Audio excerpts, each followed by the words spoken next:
اے اللہ کے رسول اس سے نکلنے کا راستہ کون سا ہوگا؟ دیکھیے یہ لکھا ہوا ایگزٹ، نکلنے کا راستہ، اور عام طور پر آپ نے دیکھا ہوگا بڑے ہالز میں یہ سرخ روشنی ہوتی ہے، اس میں اس کا اہتمام کیا جاتا ہے کہ اگر خدا نہ خواستہ کو حادثہ ہو جائے لوگوں کو معلوم ہو نکلنے کا راستہ کون سا، یہ مخرج ہے۔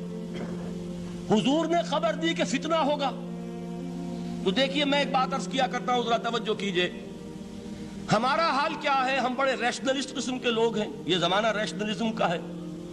اگر ہم ہوتے تو کیا پوچھتے؟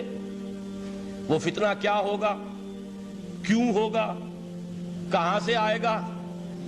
ہمارے سوال یہ ہوتے ہیں، کب آئے گا، کیوں، کہاں، کب، کیسے؟ ان سب کی حیثیت علمی سوالات کی ہے۔ بھائی کب آئے گا ایک علم ہے، کیسے آئے گا علم ہے، کہاں سے آئے گا علم ہے، لیکن اصل جو عملی اعتبار سے اہمیت والی شے ہے، بچاؤ کا راستہ کون سا ہوگا محمد الرسول اللہ، یہ بتائیے ہم۔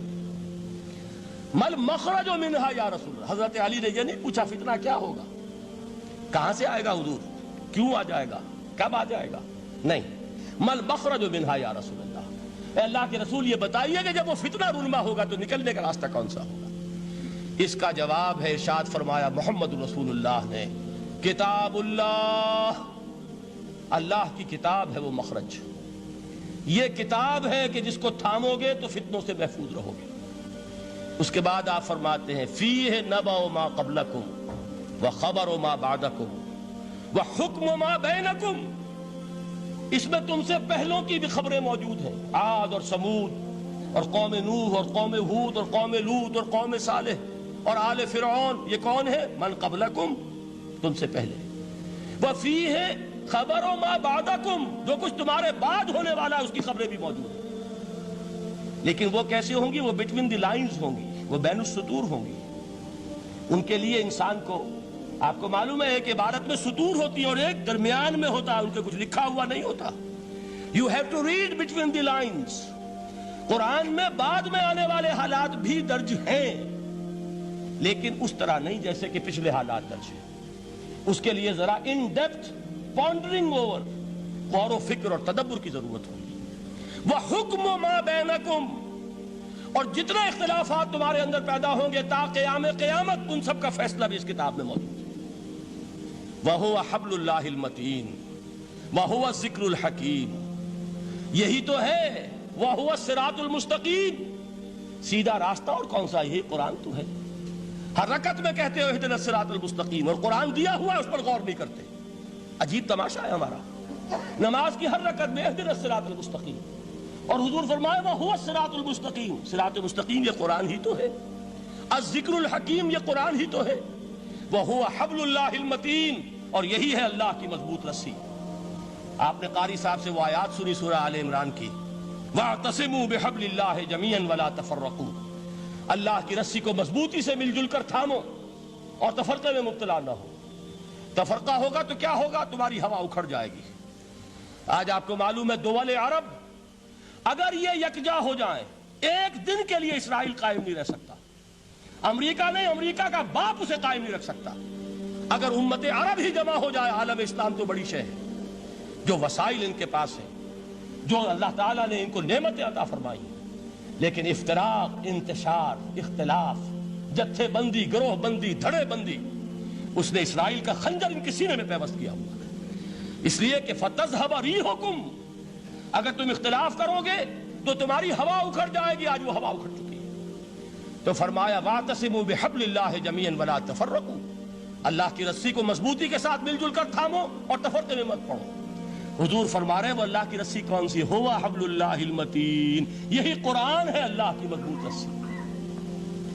علامہ اقبال نے کیا خوب کہا ہے، علامہ اقبال نے قرآن اور حدیث کے حقائق کو جس طریقے سے اشعار کا جامہ پہنایا ہے، وہ تو خود کہتے ہیں گوہر دریائے قرآن سفتام، میں نے قرآن مجید کے دریا سے موتی نکال کر اپنے اشعار کے اندر میں نے چن دیے ہیں، میرا کام اور کچھ نہیں ہے۔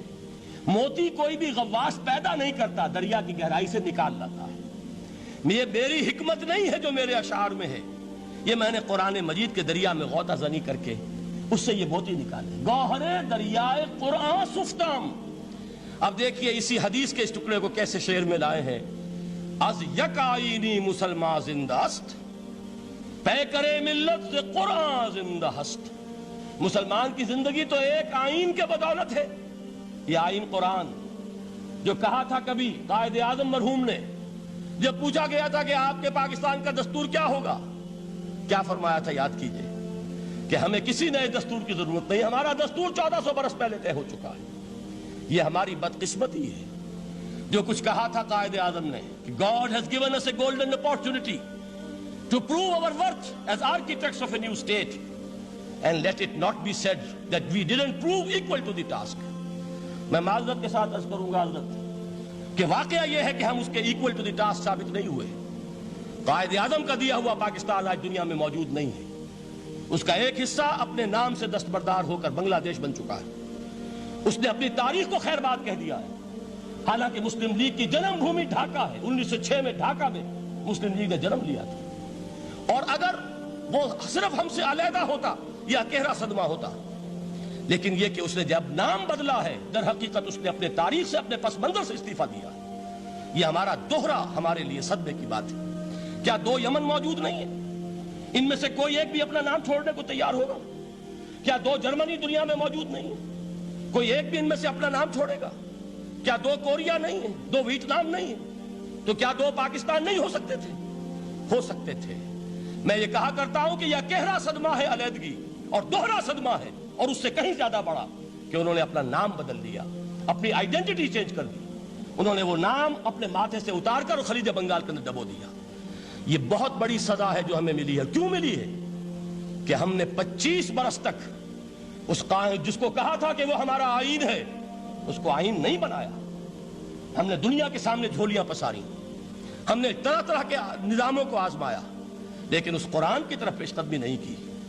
اللہ تعالیٰ ڈھیل دیتا ہے لیکن سزا بھی بہت سخت ہوتی ہے۔ ان بطش ربک لشدید، وہ ہم پر کوڑا برسا ہے۔ تاریخ انسانی کی عظیم ترین شکستوں میں سے ایک شکست ہے کہ جو ہمارے ماتھے پر کلنک کے ٹیکے کی طرح موجود ہے۔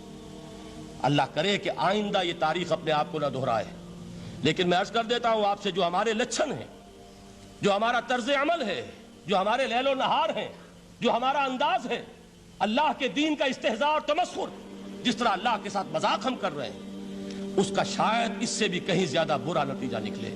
اللہ مجھے اور آپ کو اور ارض مقدس پاکستان کو اس انجام سے بچائے، لیکن اس کے لیے کام کرنا ہوگا۔ صرف کہنے سے بات نہیں بنے گی، کمر کسنی ہوگی، ہمت جو ہے پھر انسان کو اثر نو، ایک نئی تعمیر، ایک عزم، ایک ہاتھ میں قرآن اور ایک میں تلوار لے کر یہ امت پھر دوبارہ میدان میں آئے۔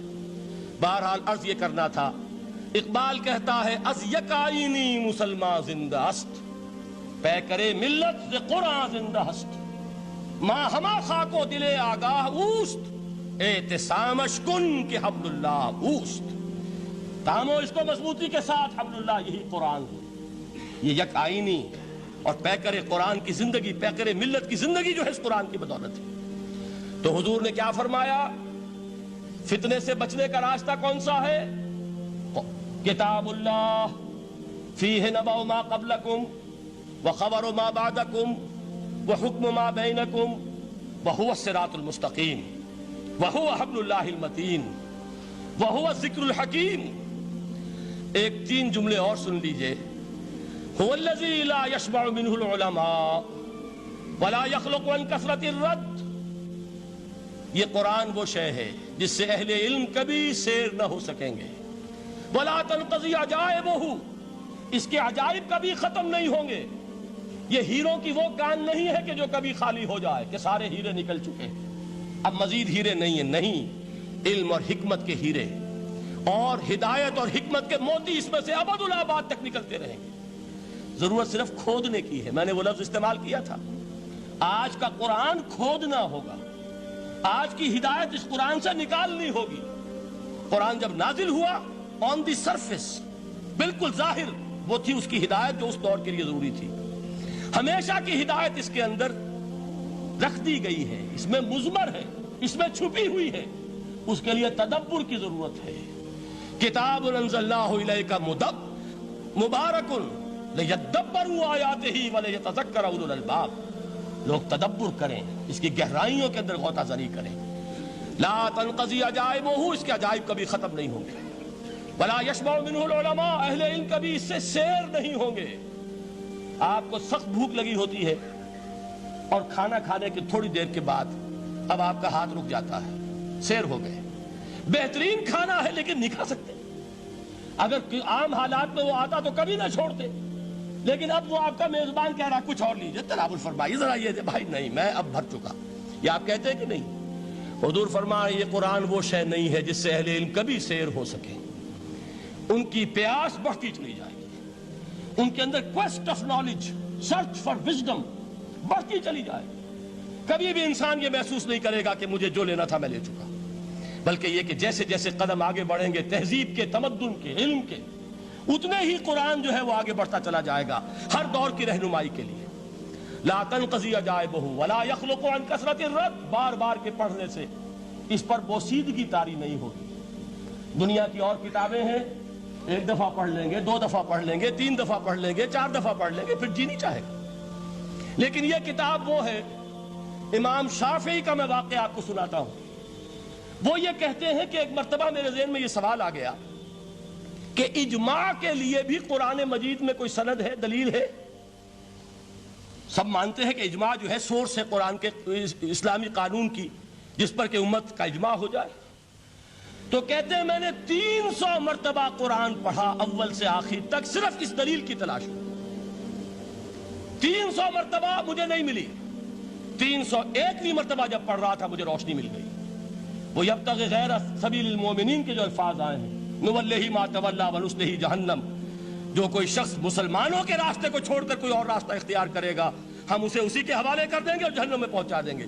معلوم ہوا مسلمانوں کا جس پر اجماع ہو جائے